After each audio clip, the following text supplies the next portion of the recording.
At 11:45, Caleb finished his lunch, rushing back from home to school with his usual haste. He took the stairs to the second floor 2 at a time, his breath catching in his throat as he pushed open the classroom door. A pang of disappointment hit him when he found it empty. Typically, while other students were still enjoying their lunch break, his deskmate, Ethan, would already be there, head down, methodically working through problem sets. Today was an anomaly. Caleb slid into his seat, pulling 2 cartons of chocolate milk from the pockets of his jacket. The plan had been simple. Wait for Ethan, ask for help with the last multiple-choice question on the calculus worksheet, and then offer the milk as a thank you. He pulled the worksheet from his binder, marking the 5th question with a heavy check mark. A glance at the wall clock showed only 3 minutes had passed. Time was crawling. He wondered with a surge of impatience why Ethan hadn't arrived yet. Caleb slowly organized his desk, then stole a glance at Ethan's adjacent space. It was sparse, holding only a thick SAT vocabulary book at the corner and 2 capped black pens resting side by side. Caleb hoped to glean some understanding of his deskmate through these small details, because Ethan himself was a fortress of quiet indifference. Beyond answering Caleb's academic questions, he rarely engaged in conversation with anyone. Another 10 minutes ticked by before the sound of footsteps echoed in the hall. 2 boys ambled in. The one on the right, Mike, spotted Caleb.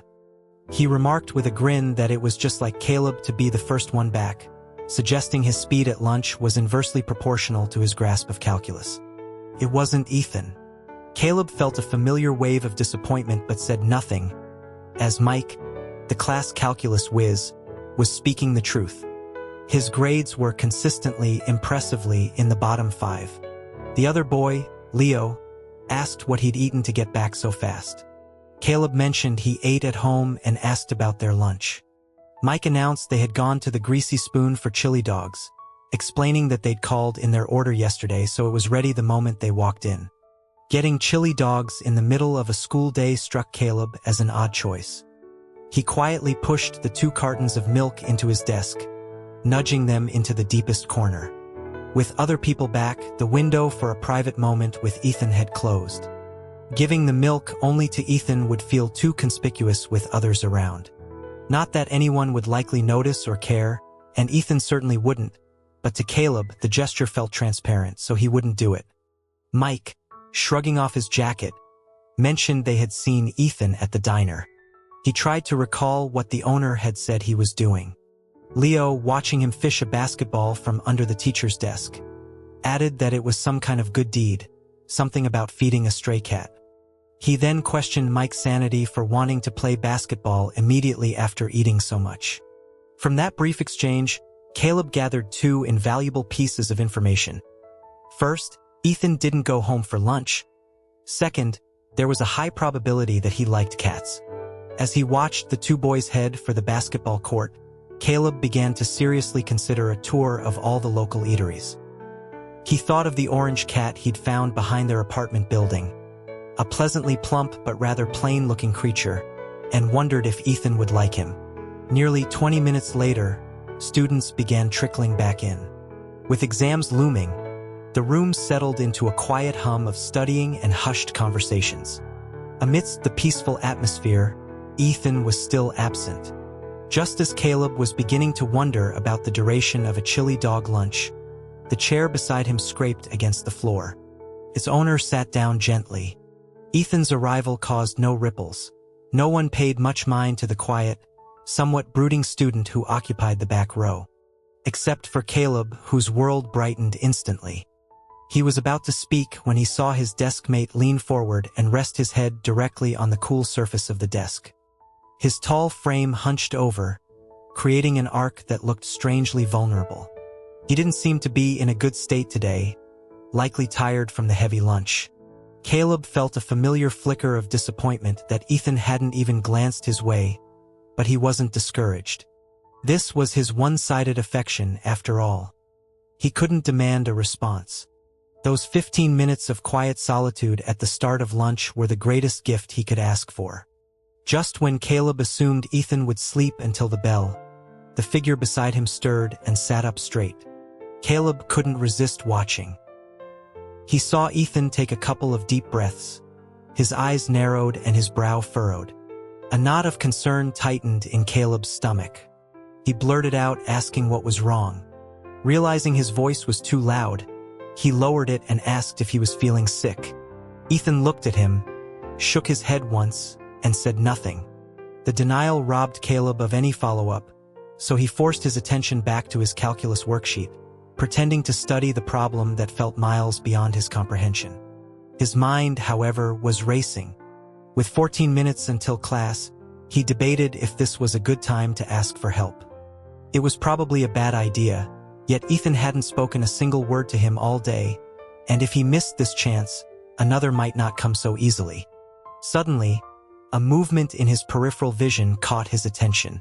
Ethan had turned towards him. Caleb looked up and found Ethan staring directly at him. They held each other's gaze in silence for a few seconds. Then, Ethan lifted his hand and made a gentle grasping motion in the empty air between them, like one of those lucky cat figurines beckoning from a countertop. His expression soured with a hint of frustration, as if the gesture had failed to yield a result. He tried again, his fingers making a more delicate, pinching motion, attempting to grasp something invisible. Caleb held his breath, his eyes fixed on the cubic foot of unremarkable air that separated them. There was nothing there. He wasn't sure what he was supposed to see and began to doubt his own eyesight. Ethan finally broke the silence with a single word. "Line." As he spoke, his hand found its mark.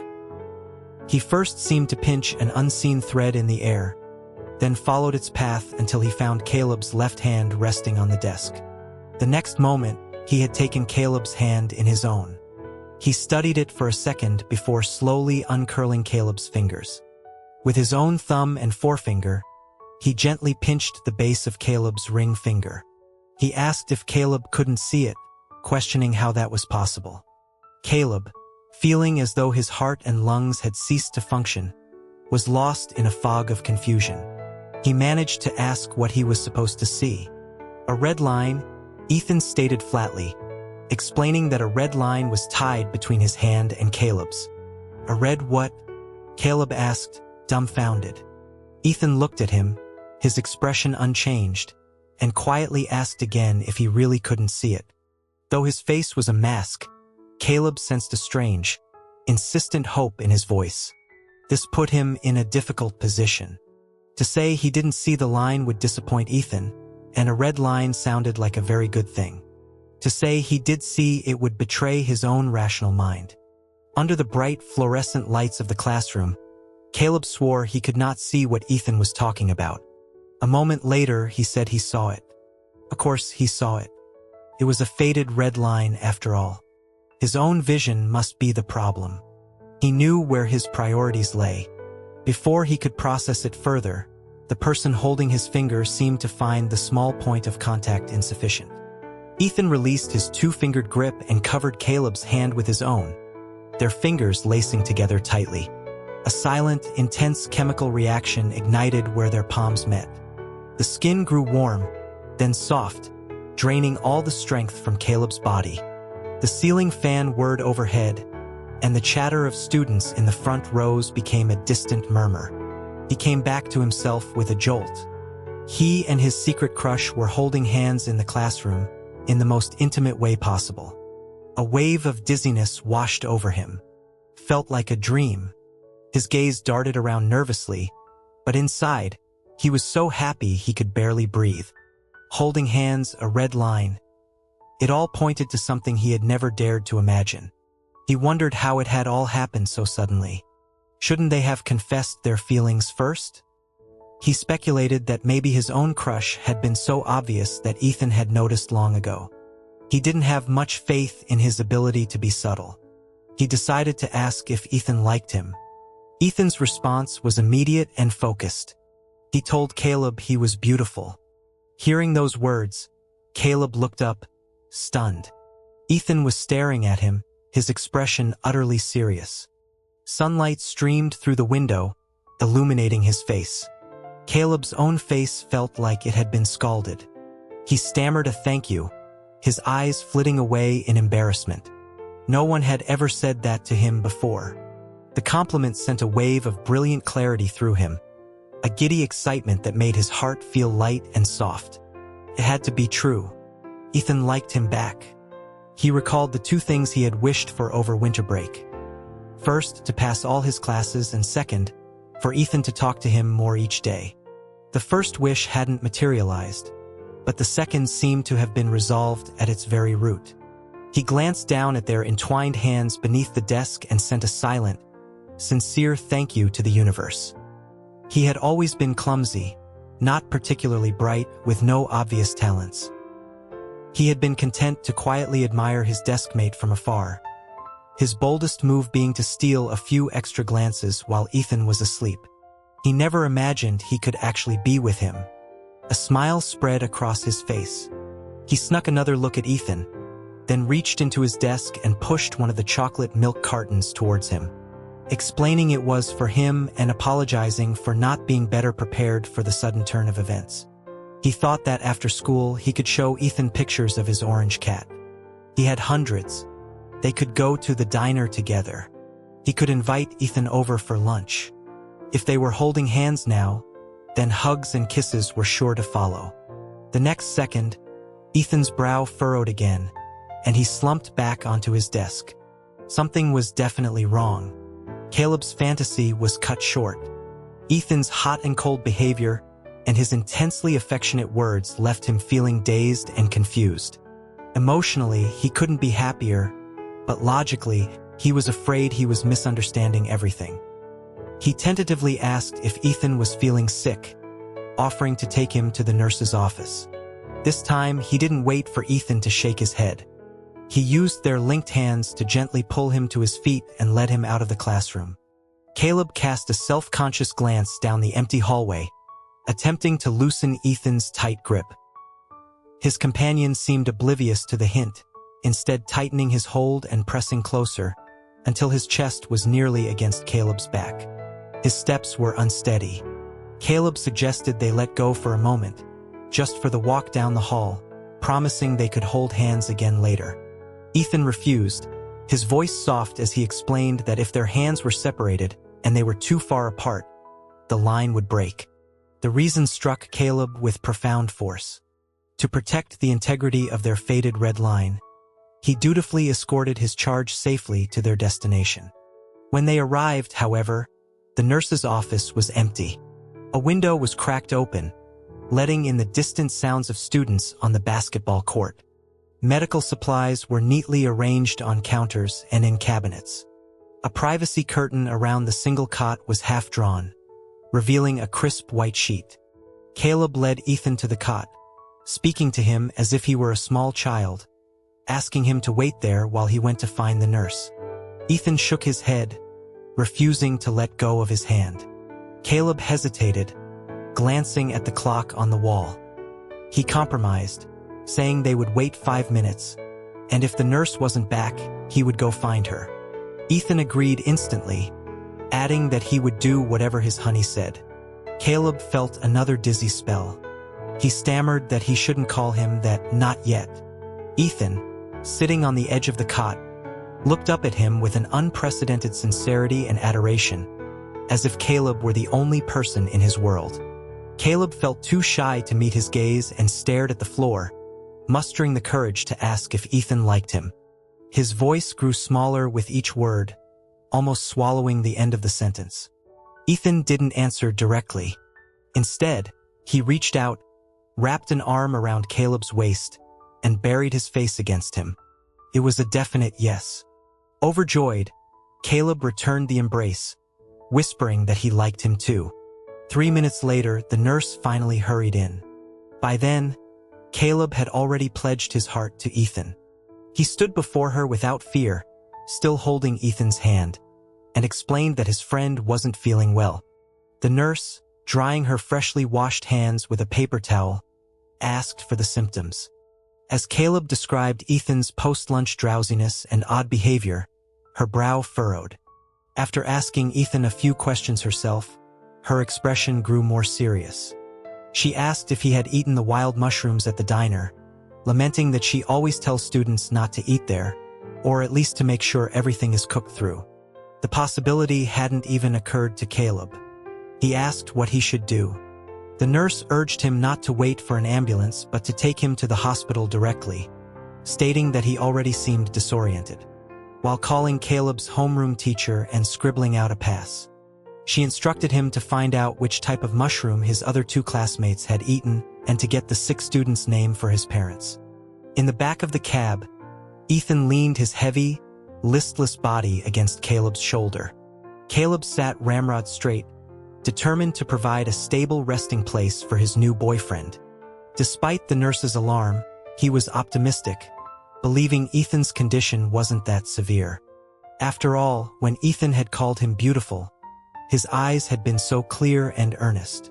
He seemed perfectly lucid, his emotions genuine. He seemed like the most honest person in the world. Caleb wondered when Ethan had started liking him. He tilted his head slightly, letting his cheek brush against Ethan's hair. He pulled out his phone, happily scrolling through his photo album. He couldn't believe his first crush was reciprocated. He truly was a lucky fool. After a moment, he selected a photo and turned to ask Ethan how he was feeling, telling him they were almost at the hospital. Ethan took a long moment to reply, looking around the cab. He said there were so many flowers. This time, Caleb had to disagree, telling him he didn't see any. Ethan turned his head, stared at Caleb's face for 2 seconds, and slowly said that there was a flower blooming on his lips. Before Caleb could respond, Ethan leaned in and pressed a soft kiss to the corner of his mouth. Mushroom poisoning, the attending physician said briskly after listening to Caleb's stumbling description and examining Ethan. He scribbled on a chart, remarking that it was a good thing they came in right away and that he needed an 4 drip. He told Caleb as his classmate to go handle the paperwork. Caleb agreed, but when he stood to go, Ethan, who had seemingly ignored the doctor, stood up with him. Caleb apologetically explained to the doctor that Ethan seemed to think there was a red line connecting them and that he had to hold his hand to walk. The doctor, already preparing for the next patient, just shook his head wearily and guessed that Ethan probably thought he was his girlfriend.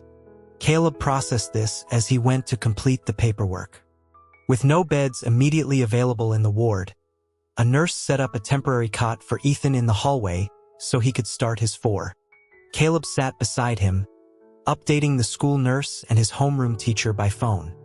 A nurse poked her head out of a room and told him she'd call him as soon as a bed opened up.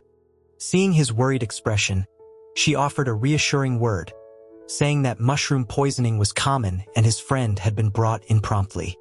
Half an hour later, Ethan was moved into a room and hooked up to various monitors. He had fallen asleep. A few minutes earlier, while he was still awake, a nurse had tried to clip a pulse oximeter to the finger of the hand holding Caleb's.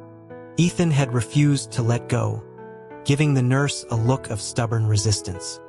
Helpless, Caleb had to personally negotiate with him, suggesting they switch hands. Ethan immediately agreed, saying he'd listen to his honey. The seasoned nurse couldn't help but chuckle. Caleb had to explain again that Ethan was hallucinating and thought he was his girlfriend, adding for good measure that he was not, in fact, his honey. Now, Caleb sat on a small stool by the bedside, looking at the sleeping boy.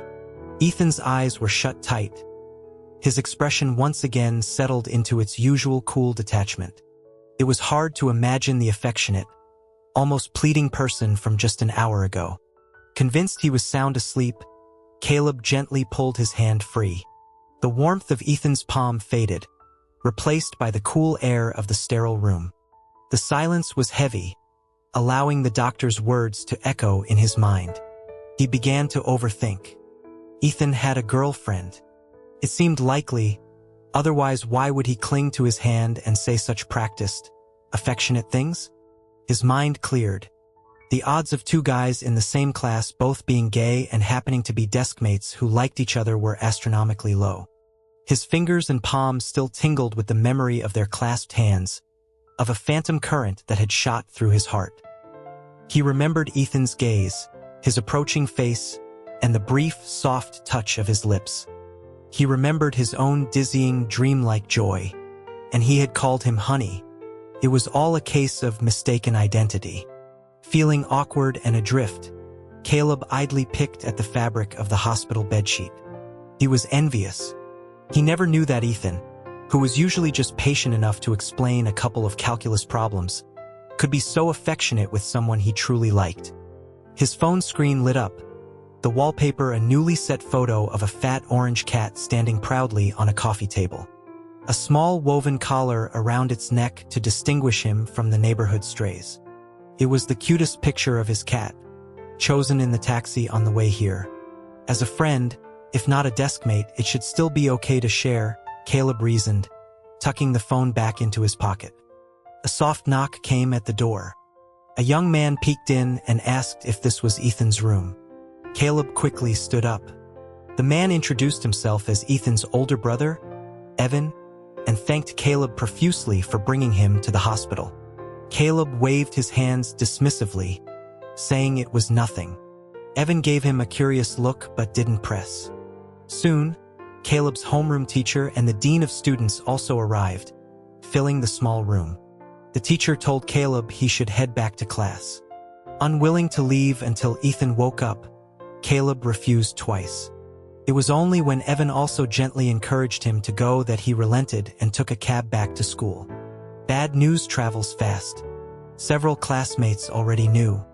Mike and Leo rushed over, their faces pale with concern, asking if it was true about the mushroom poisoning and wondering why they felt fine.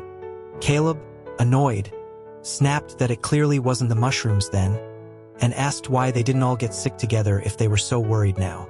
Mike scratched his head, admitting it was a bit awkward. He explained that Ethan was just so quiet and intense all the time, it was hard to know what he was thinking.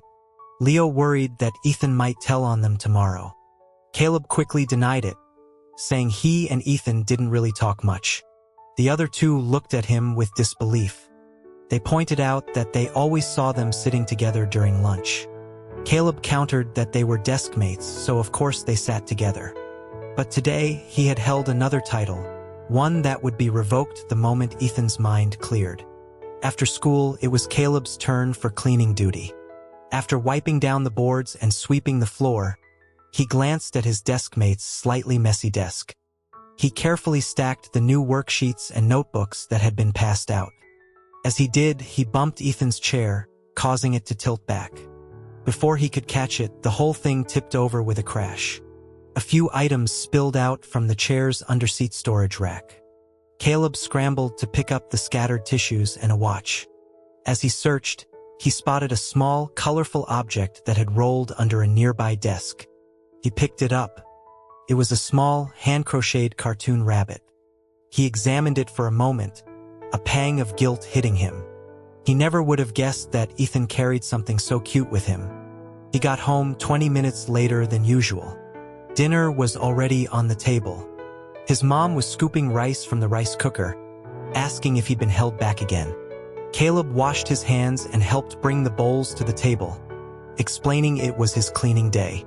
His sister, Chloe, 5 years his senior and a high-achieving college student, sat down and asked if he'd been scolded by a teacher again for failing a test. She was the model child. Caleb had once read a story online that said God was fair when creating people, dipping everyone in a bucket of wisdom. Shorter people were fully submerged and thus smarter, while taller people were dumber. He found this theory deeply resonant, as he was much taller than Chloe and, consequently, much dumber. When he was in middle school, he'd ask her for help with homework. At first, she would patiently explain, but after he failed to grasp concepts after several repetitions, she lost her patience, questioning how he could possibly not understand something so simple. Frightened by her exasperated expression, Caleb would pretend he understood and thank her, even when he was still completely lost. He often wondered how two children from the same parents could be so different. The fact that he had barely scraped into high school while Chloe attended a prestigious university seemed to defy genetics. A few years ago, his dad, after a few drinks, let it slip that Caleb had been an accident. They figured since he was already on his way, they might as well raise him. Caleb had thought about it a lot and concluded that this unplanned origin was the most likely cause for their staggering individual differences. Still, growing up in Chloe's shadow, Caleb never felt jealous of the extra attention she received. He reasoned that if he were a parent, he would probably prefer the brilliant, successful child too. It was his own failure to measure up. His mom placed a piece of braised pork in Chloe's bowl, reminding her to call their aunt who hadn't seen her in a while. Caleb quickly slid his own bowl over, but his mom told him to serve himself if he wasn't trying to lose weight, though she still gave him a piece. Caleb understood the gesture. It was because he was not only academically challenged, but also consistently inept at interpreting social cues, leading to frequent embarrassing situations. The TV was on, the familiar opening theme of the evening news filling the dining room. The warm light above the table cast a soft, gentle glow on the food. After dinner would come homework, vocabulary memorization, a shower, and then sleep, just like any other day. The day's events felt increasingly surreal and untouchable. Had he misunderstood everything today? The reason he liked Ethan was painfully simple. When he was struggling with a calculus problem, on the verge of tearing his hair out, Ethan had silently pushed his own completed worksheet over. That simple act had given him the courage to start asking for help. Though Caleb admitted he was slow, he hated being told so. He was often tense and anxious, afraid of hearing that judgment from others, which made him hesitant and clumsy. But Ethan was different. He had never once shown impatience with his slowness. If one explanation didn't work, he would simply explain it again. That patience had given Caleb a precious sense of confidence and courage, making him feel that maybe he wasn't so bad after all, that he was worthy of being treated with kindness. He spoke up, his voice listless. He asked if he was good-looking. The other 3 people at the table looked at him strangely. Chloe asked if someone had called him ugly, remarking that it was a childish thing to worry about in high school when he should be focused on his studies. His mom said he looked perfectly energetic, which his dad echoed. Caleb knew how to read between the lines. Friends and relatives always complimented Chloe on her looks, but never him. Now, Chloe was telling him he wasn't ugly, and his parents were calling him energetic. None of them had said he was handsome. The conclusion was clear. He was not handsome. By that logic, Ethan's "you're beautiful today" certainly hadn't been meant for him. It must have been the hallucination. He probably thought Caleb was his girlfriend, so he said those things, so naturally calling him honey, holding his hand, and kissing his cheek. He should have realized the whole misunderstanding began with an imaginary red line. Everything that followed was just a chain reaction of delusion. Because the line was fake, the compliment was fake, the pet name was fake, and the affection was fake. The red line was Ethan's illusion. Feeling liked was his own. His thoughts circled back to the crocheted rabbit that had fallen from the chair. He was slow on the uptake, but it finally clicked. The rabbit must have been a gift from Ethan's girlfriend. So Ethan really did have a girlfriend. As he was about to retreat to his room, Chloe stopped him. It was his turn to do the dishes. He tried to negotiate, asking if they could switch, saying he didn't feel like it tonight. In the span of a single day, he had fallen in and out of love. Surely even the most resilient person deserved the right to feel a little down. Chloe looked her brother over. She asked what was wrong, if he was in a bad mood. The question was a pinprick to a balloon of sadness and self-pity. Tears welled up in his eyes instantly. She handed him a couple of tissues, telling him not to cry, and asked again if someone had called him ugly. When he shook his head, she listed other possibilities. Bad grades, bullies, not enough allowance. He denied them all. But what could he say? That he thought his desk mate liked him back, was incredibly happy, and then found out he was wrong? Chloe urged him to just say it. So, wiping his tears, he lied, saying he brought a chocolate milk for his desk mate, but he didn't drink it. A strange feeling. He was awake. Hearing a noise, Evan, who was eating dinner, came over to look. He told him he'd scared them all, ending up in the hospital just from eating at a diner. His head was still spinning, his vision blurry with double images. A wave of nausea rolled in his stomach. The ceiling tiles seemed to waver like ripples on water, blurring the line between reality and illusion. Ethan shifted slightly, feeling the monitors still attached to him. He was in a hospital. A glance out the window confirmed it was still daytime. He asked what time it was. "Nearly 6 in the evening," Evan replied. Ethan assumed his brother had rushed over after work, but Evan corrected him, saying he'd been there since yesterday. Ethan had slept for an entire day and had no memory of it. He sat up, the silence heavy. Not only that, but trying to recall any details made his head spin even more. The last thing he could clearly remember was from the day before yesterday, at lunchtime. He had gone to the Greasy Spoon, intending to give the owner something he'd prepared for her cat, but she had insisted he stay for lunch. She had been overjoyed, explaining that her cat, Midnight, had been pregnant and had gone missing for a few days. Midnight was the diner's resident mouser. The owner, pressing him into a booth, said that lots of students and teachers loved their food and that 2 boys had even called in an order the day before. As she poured him a glass of water, she thanked him again, saying her daughter had been devastated when Midnight disappeared. Declining at that point would have been too awkward, so Ethan reluctantly sat down. A couple of minutes later, Mike and Leo from his class burst in, asking if their chili was ready. The owner gestured with her chin, telling them their special mushroom chili was already simmering and had been for 15 minutes. Mike cheered and they sat down, his eyes meeting Ethan's for a moment before he quickly looked away. Ethan mirrored the action. He disliked initiating small talk and wasn't particularly close with his classmates, with the exception of the boy who sat next to him, Caleb. They had become desk mates after the midterm exams, when the teacher had everyone line up outside the classroom by rank and choose their seats. As the third-ranked student, Ethan had entered early and claimed a spot in the last row. One by one, the other students filed in, filling the desks in pairs, until only the seat beside him remained empty.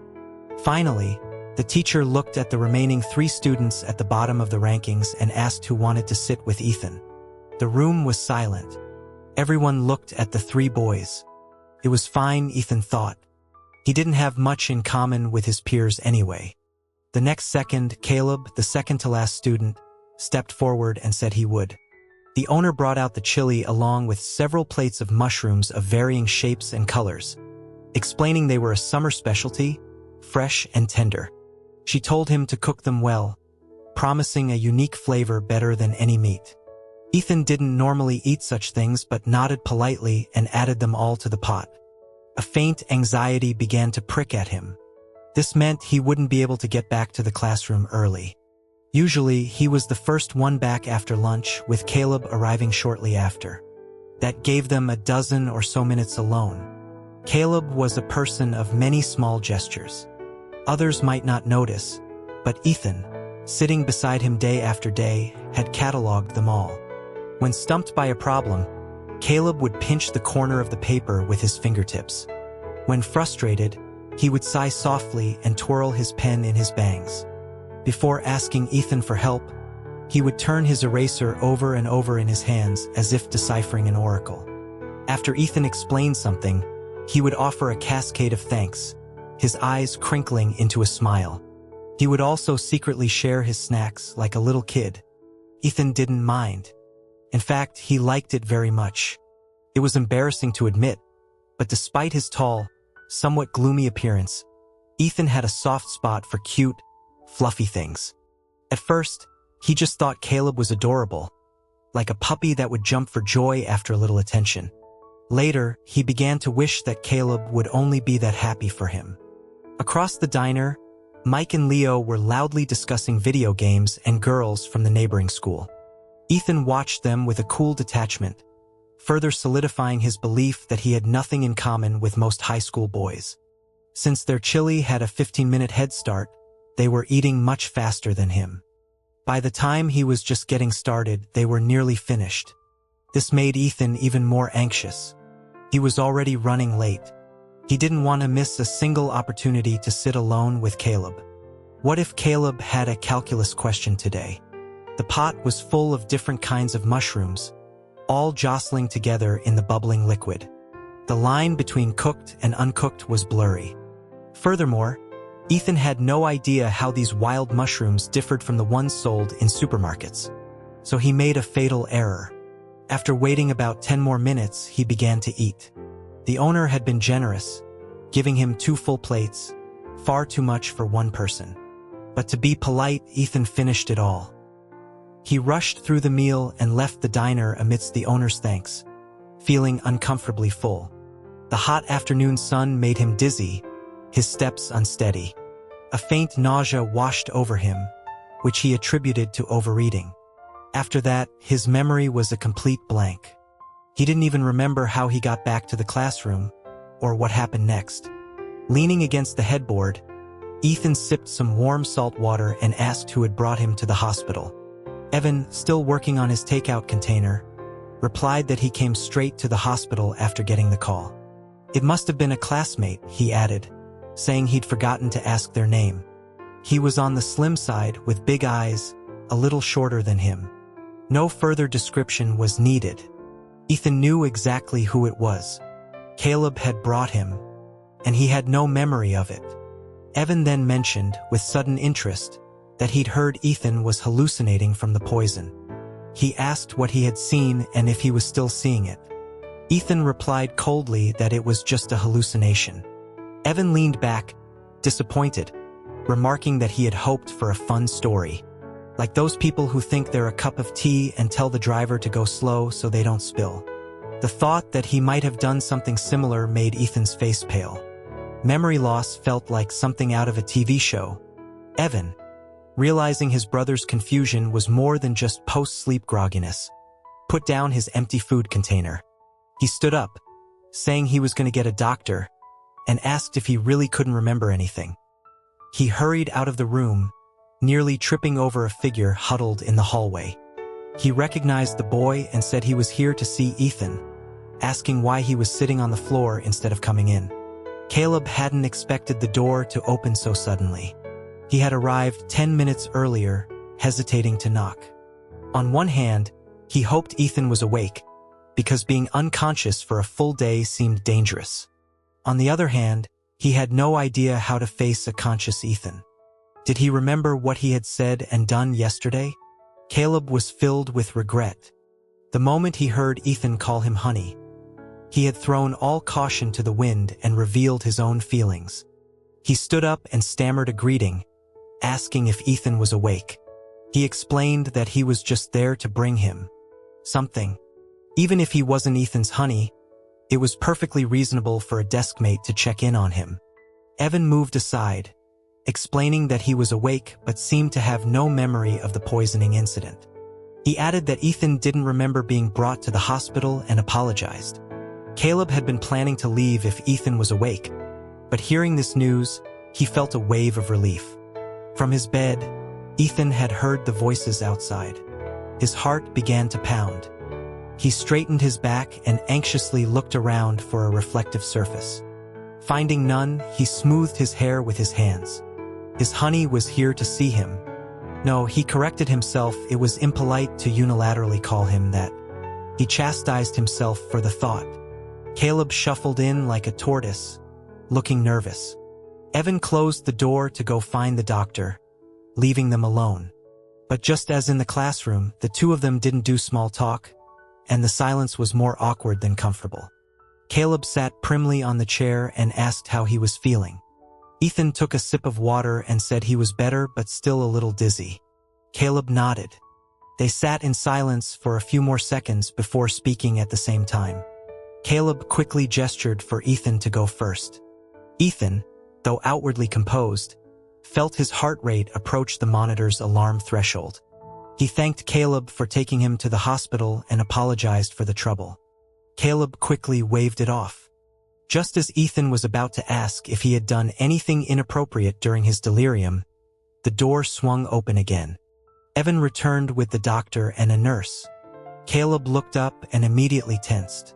It was the same doctor and nurse from yesterday, the ones who had heard Ethan call him honey. The nurse smiled when she saw him and said he was back again.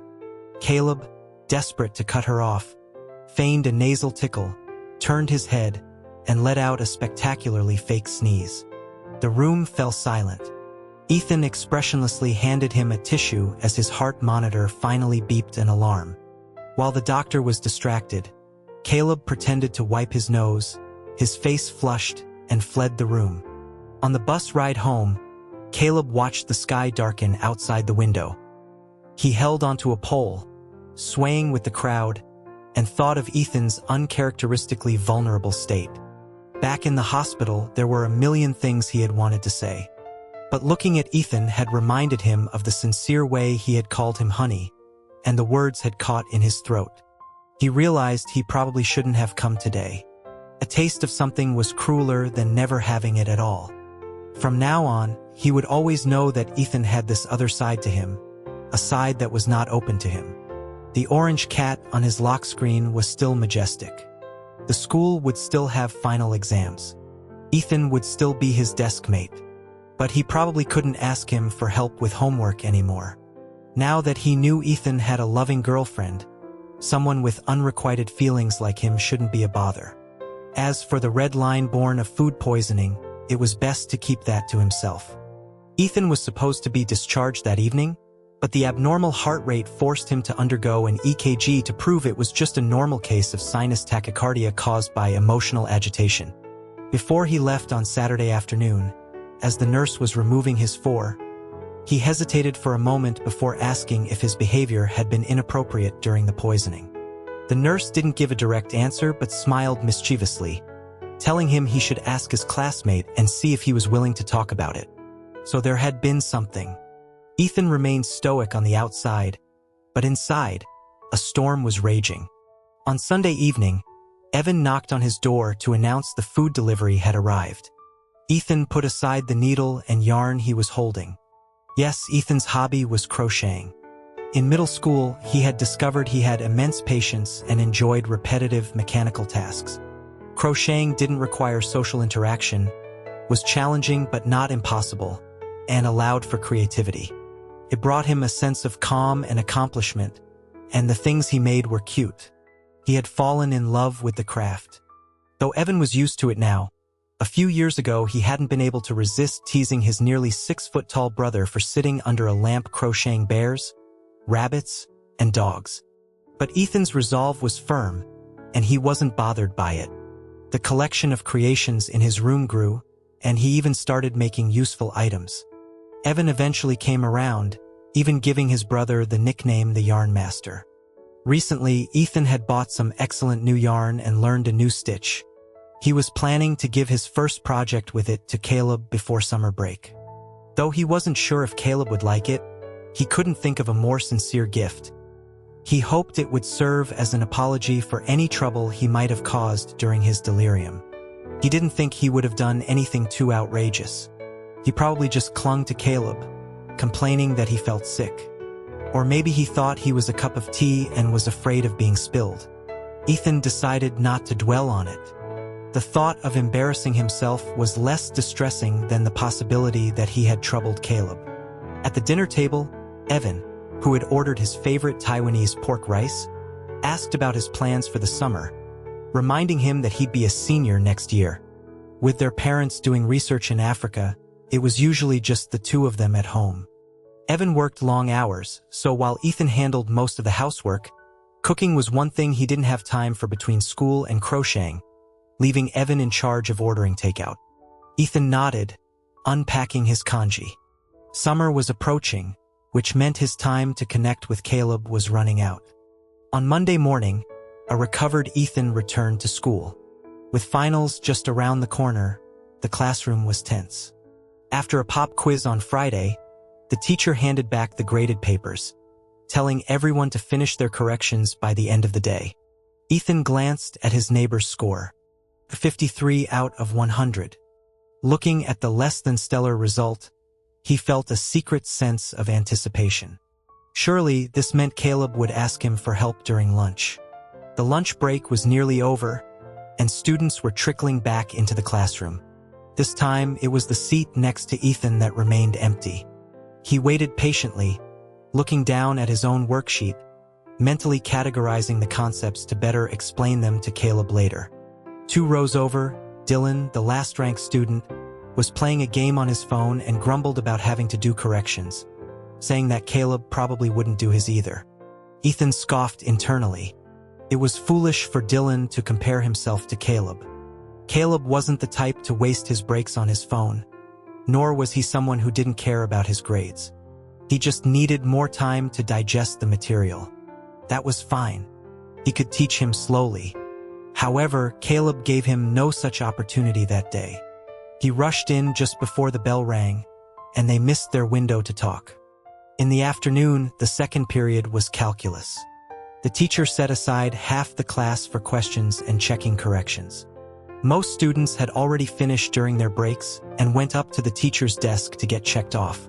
When the bell rang, the teacher stood up, looked at his list and sighed, asking who still hadn't turned in their corrections.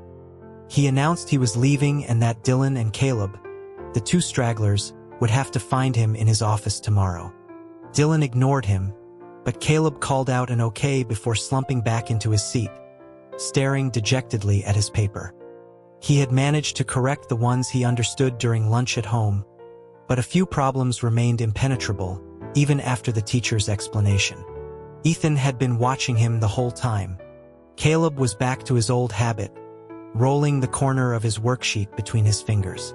After a while, he rested his head on his desk like a beached fish, listlessly turning from side to side. The only thing missing was the ritualistic examination of his eraser before coming to ask for help.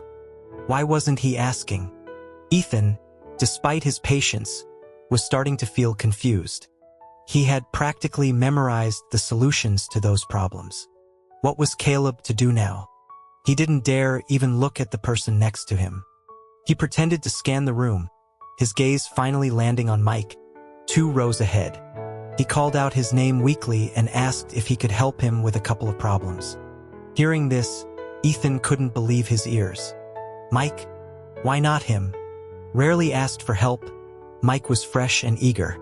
Caleb, looking troubled, took his worksheet to Mike's desk. Their deskmate, Leo, joked that he could sit on his lap. Caleb shoved him away and took the seat.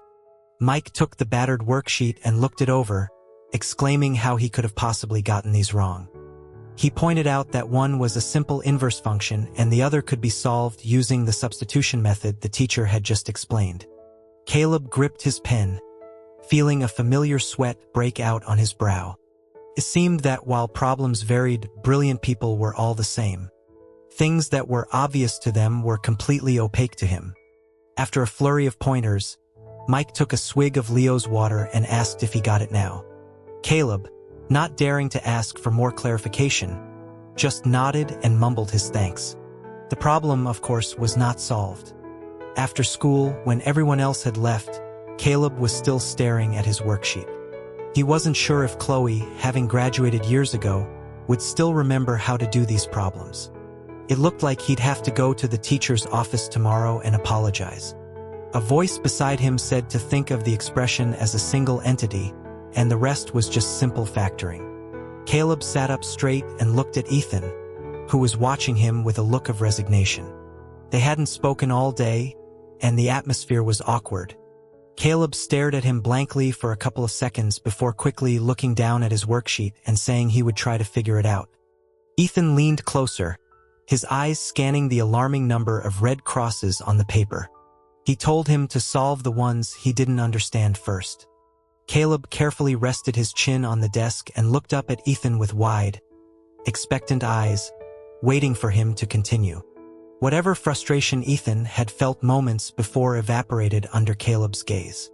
He picked up a pencil and began to explain the problems. When he pointed out that one was very similar to a problem from last week, Caleb, who was still staring at his face, absently agreed. Ethan told him to look at the problem. Chastised, Caleb finally straightened up and focused on his work. By the time they had finished all the corrections, 45 minutes had passed. They were the only 2 left in the building. Caleb thanked him as he slowly packed his bag, saying he could finally turn it in tomorrow. Ethan didn't say anything, but his eyes were tracking Caleb's small movements. He noticed that Caleb wasn't cheerful like he usually was after getting help. Instead, he seemed to have entered a new, somber phase. Ethan squeezed the crocheted rabbit in his bag, which helped steady his nerves. He asked why he hadn't asked him at lunch and why he had gone to Mike. Caleb didn't answer right away. In his head, the reason was simple: because I found out you have a girlfriend, but I still like you. And when you help me with problems, I can't stop staring at your face, so I need to maintain some distance. Since he couldn't say that, he lied, saying he was afraid of bothering him. Ethan's grip on the rabbit tightened. He said it wasn't a bother, just a few problems that also helped him review. Caleb, wrestling with his conscience, mumbled that he felt guilty because he was so slow and was always wasting his time. Ethan denied it again, saying he wasn't slow, just that he took a bit longer to understand things. Caleb looked up, surprised to find that the look in Ethan's eyes was as intense as it had been when he had called him beautiful. A wave of sadness washed over him, different from the sadness of not being able to solve a problem or being called slow by his family. Seeing that Caleb's mood hadn't improved, the suspicion that had been nagging at Ethan solidified into a near certainty. It had to be because of something he'd said when he was sick. He pursed his lips and asked if he had said or done anything that day to upset him. He didn't even have to specify which day. They both knew. Here it comes, Caleb thought. His eyes darted around as he scrambled for his backpack, insisting that he hadn't.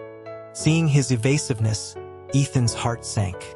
Had he called Caleb slow? But he had never thought that. Well, he had, but not because of calculus. It was because Caleb seemed completely clueless about love. He pressed, telling himself to say something, anything. He admitted the nurse hadn't told him what he'd said, but if he had said something to upset him, he was sorry and he didn't mean it. Caleb's dejection was now impossible to hide. He told him not to worry about it, that he really hadn't said anything. He cursed himself for being as slow in this situation as he was with his homework.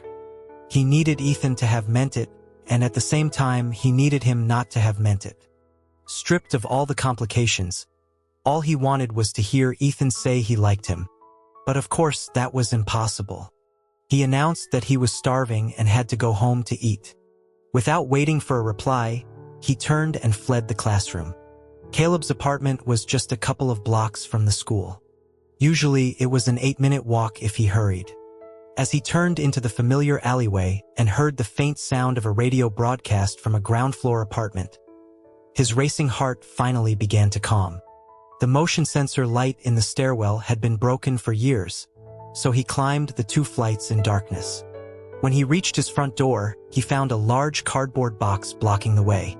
He held his breath, lifted the package, and fumbled for his keys. The moment he opened the door, his little orange cat, Cheddar, who had been lying in wait, zipped past his legs and out into the hall.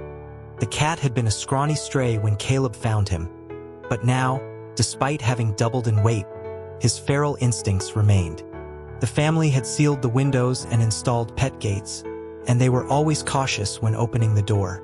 But today, distracted by his mood and encumbered by the box, Caleb had let his guard down.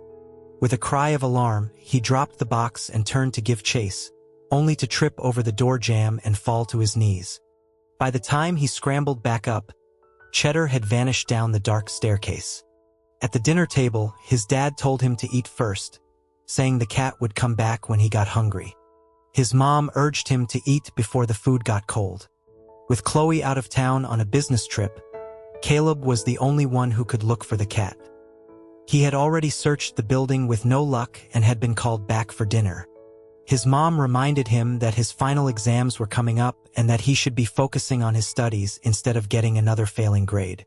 Caleb stood up again, ready to resume the search, but his mom pressed a bowl of rice into his hands. Her words stung. He argued that if the cat got outside, he would be much harder to find. Caleb had been the one to bring Cheddar home. His parents hadn't wanted a cat, but Cheddar had unexpectedly taken a liking to Chloe, constantly seeking her out for affection and food. His bed had even migrated from Caleb's room to hers, and so he had become a permanent resident. Though Cheddar clearly preferred Chloe, he was still Caleb's responsibility. His dad repeated that he needed to eat first. Defeated, Caleb sat back down and shoveled rice and vegetables into his mouth. Everything tasted bitter. He finished his meal as quickly as he could, grabbed a can of Cheddar's favorite wet food, and ran back outside. The old apartment complex had few lights, and with dusk settling, it was nearly pitch black. Caleb had to use his phone's flashlight to search the bushes, calling Cheddar's name. After half an hour of fruitless searching, he looked towards the lights of the street beyond the complex and had a sudden thought. Stray cats sometimes wandered into their complex from the adjacent restaurant street, looking for scraps. He had found Cheddar near the back gate. It was highly likely that the cat, smelling the familiar scents of the restaurants, had been drawn back there. The street was sandwiched between the school and his apartment complex. During the day, its customers were mostly students. At night, the crowd was more varied. It was now almost 8 o'clock. Some of the restaurants with outdoor seating hadn't cleared their tables yet, and plastic tablecloths flapped in the evening breeze. Caleb rarely came here and had no idea where the local cat population congregated. He walked to the end of the street, but there was no sign of Cheddar. Beyond the restaurants, the streetlights faded, and the area was just dark greenery. Where could he be? Caleb sighed and squatted down by a planter. He took the can of cat food from his pocket, running his thumb over the metal ring. A grim thought crossed his mind. He felt that if Chloe had gone missing, his parents would be frantically searching. But if he went missing, they would probably react the same way they had with Cheddar, assuming he'd come home when he got hungry. The sidewalk was lined with a wrought iron fence, behind which was a dense hedge taller than a person.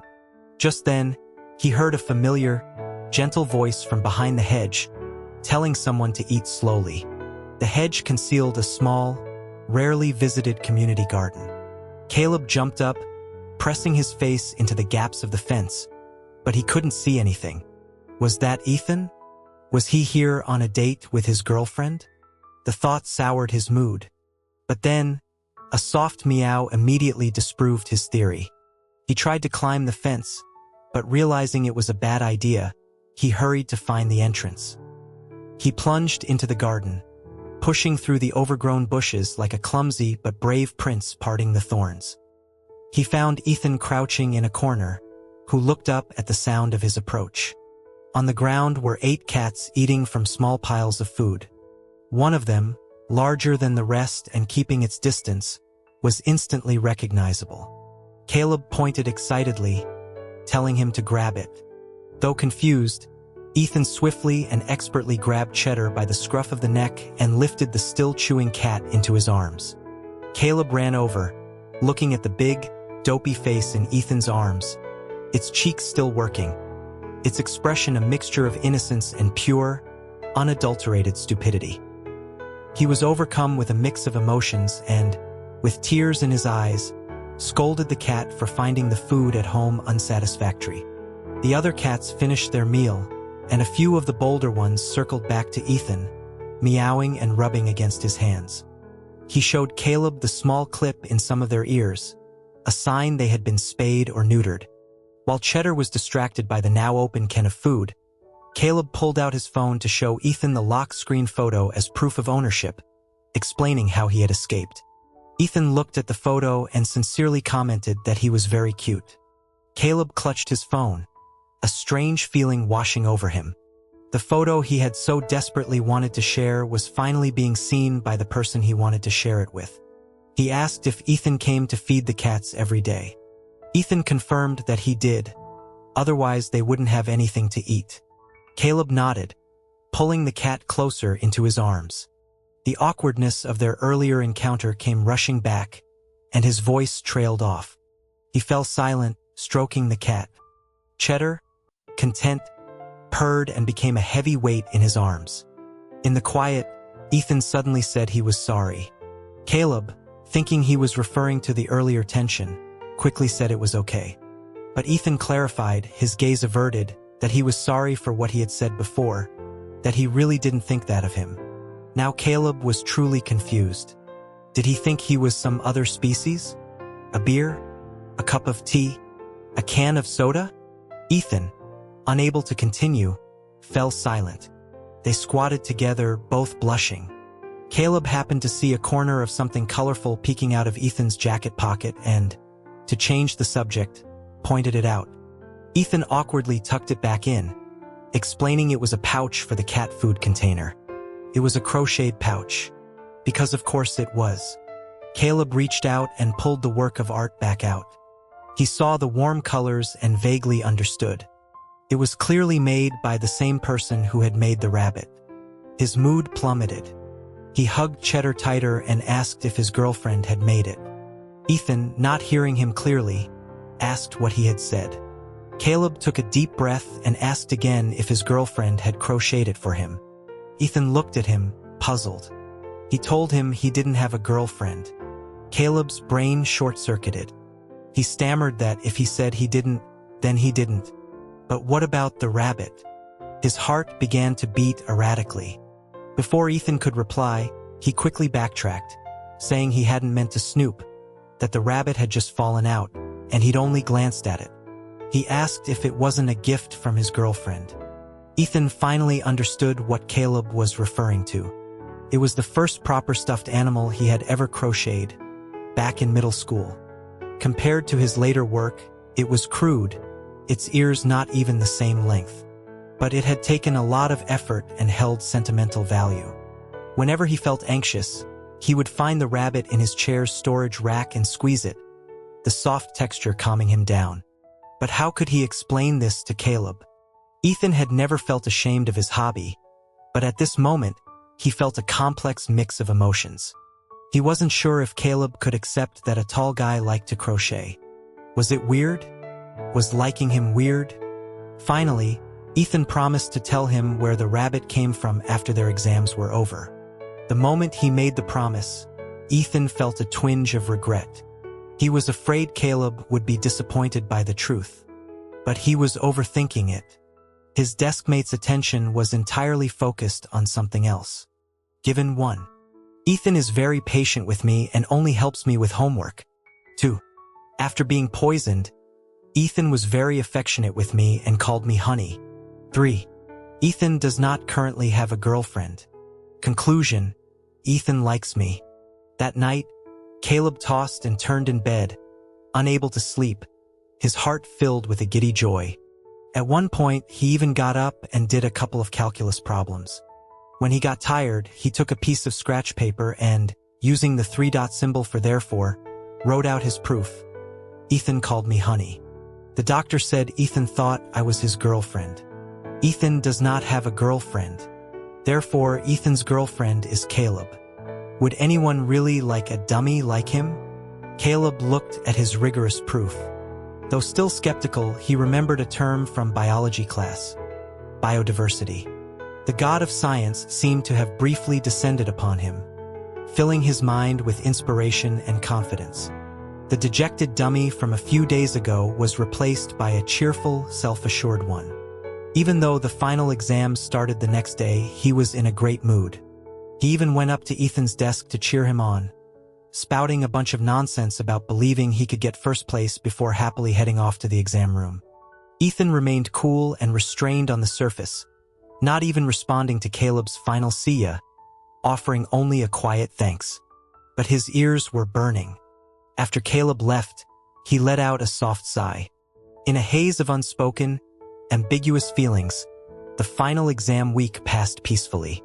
After the teachers went over the tests and announced the official start of summer vacation, the classroom erupted into a flurry of plans and goodbyes.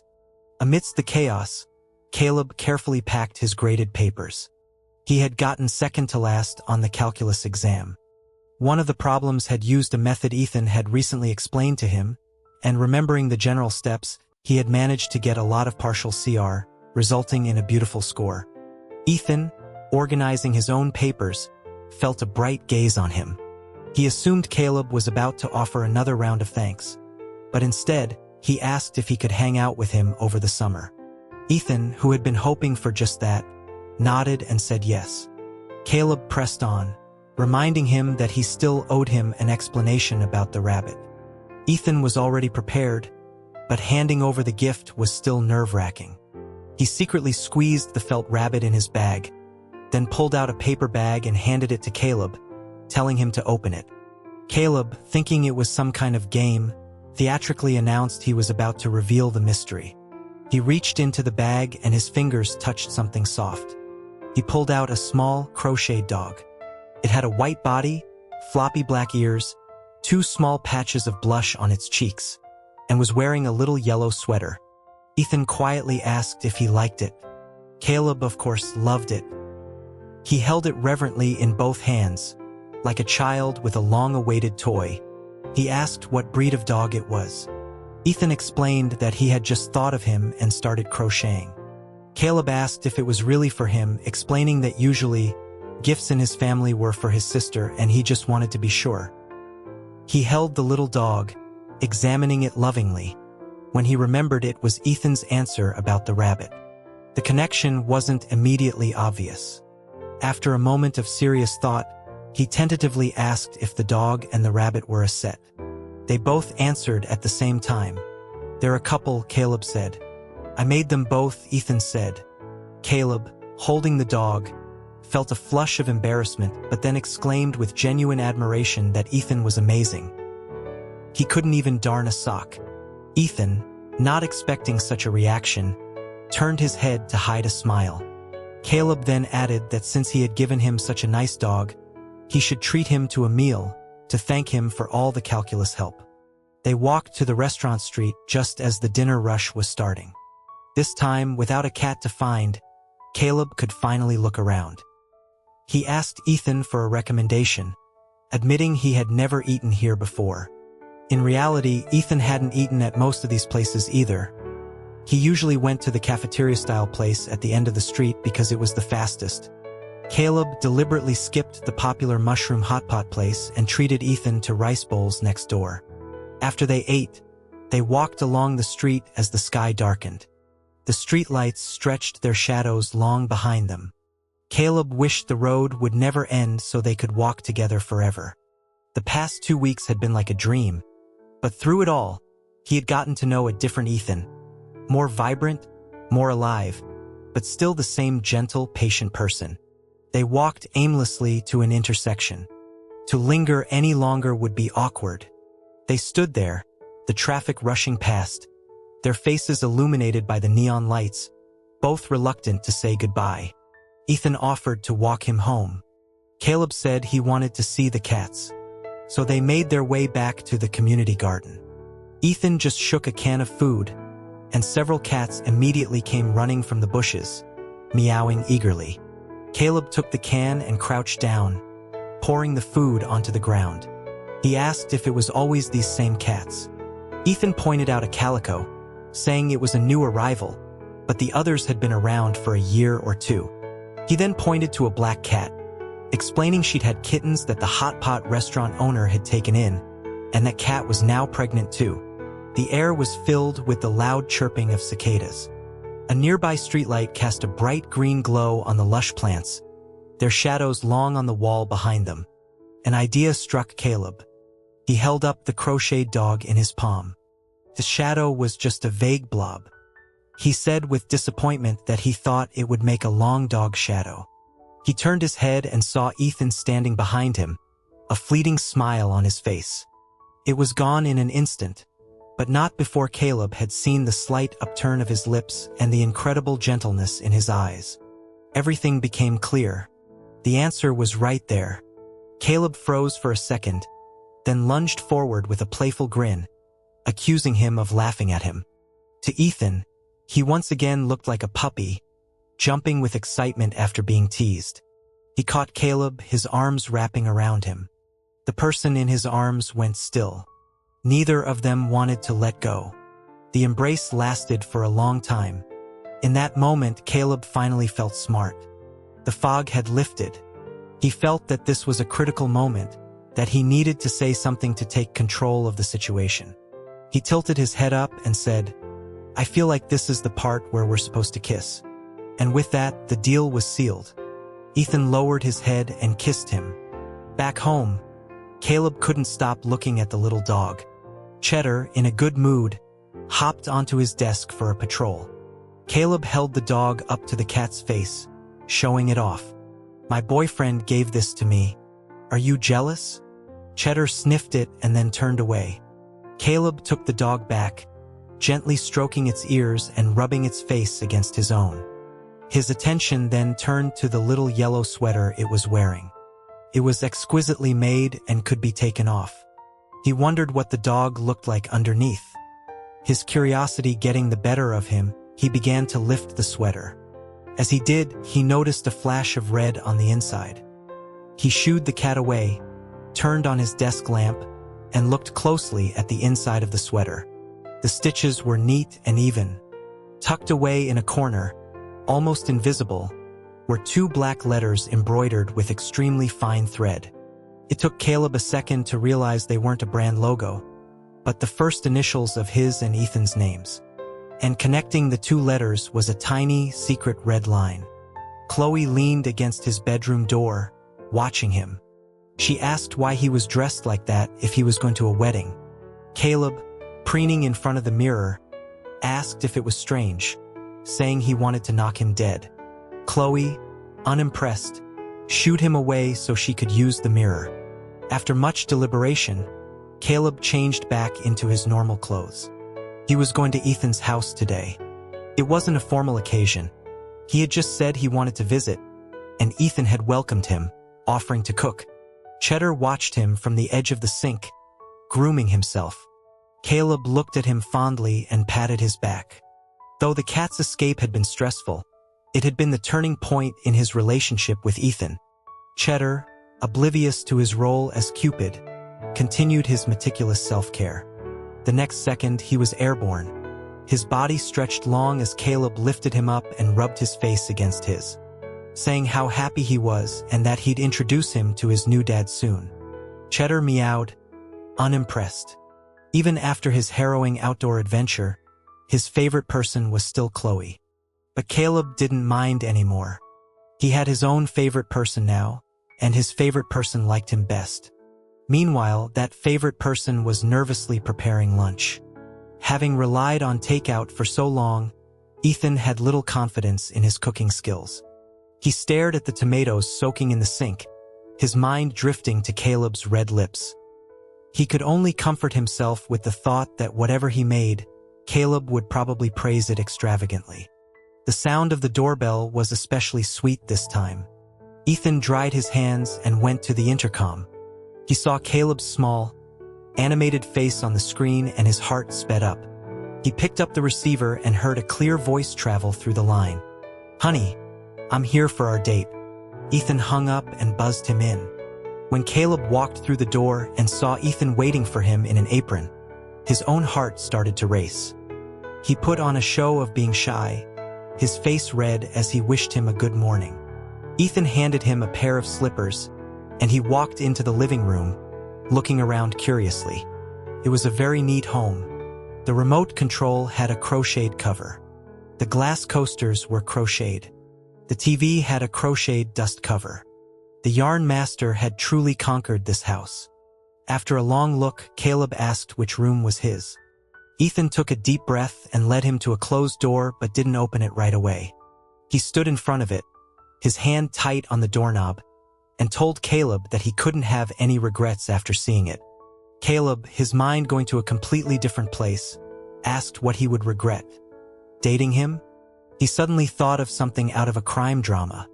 He swallowed nervously and asked if he was hiding a gun. After a second, he closed his eyes and added that even though it was illegal, he would keep his secret. When he opened his eyes again, Ethan had opened the door. The room was bright, revealing a wonderland inside. Ethan seemed a bit embarrassed and said Caleb could look around while he went to cook. Even someone as talkative as Caleb was rendered speechless. The room was astonishingly cozy, like something out of a fairy tale. Ethan's bedroom had the usual single bed, desk, and wardrobe, all very neat. But what captured the eye was the floor-to-ceiling storage unit that took up an entire wall. Through the glass doors, you could see shelves neatly stacked with colorful balls of unused yarn, a whole spectrum of a rainbow. On the shelves below, a menagerie of handmade animals and plants, all from the same creator, were crowded together, each with its own unique, charming expression. Sunlight streamed in, creating a soft halo of light and a sense of peace, a reflection of the beautiful soul hidden beneath Ethan's cool exterior. Ethan was busy chopping tomatoes and beating eggs when he heard footsteps behind him. He pretended to be unconcerned and continued his work, waiting for Caleb's reaction to his unusual room. But just like when he had found out that Ethan had made the rabbit and the dog, Caleb wasn't overly surprised. It was as if this was exactly the kind of person he had always known Ethan to be. He walked up behind him and wrapped his arms around his waist, swaying back and forth. He commented that the little dog had a lot of friends, then chattered on about wanting a collar for his cat.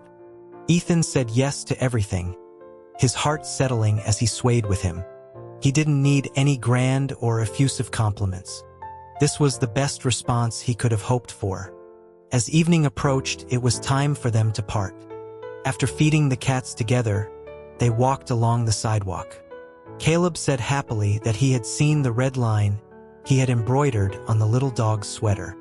Ethan was silent for a moment, then tightened his grip on Caleb's hand.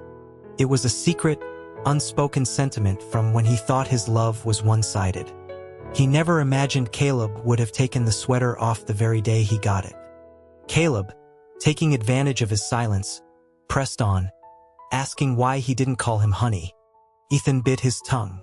He never thought Caleb would be so bold in a relationship. He had only ever dared to think such a word, never say it aloud. But Caleb was staring at him with wide, expectant eyes, and he found he had no room to refuse. "Honey," he said. Caleb bounced on his feet and asked for it to be louder. Ethan took a deep breath. "Honey." The volume hadn't increased much, but Caleb replied with a delighted, resounding "I'm here."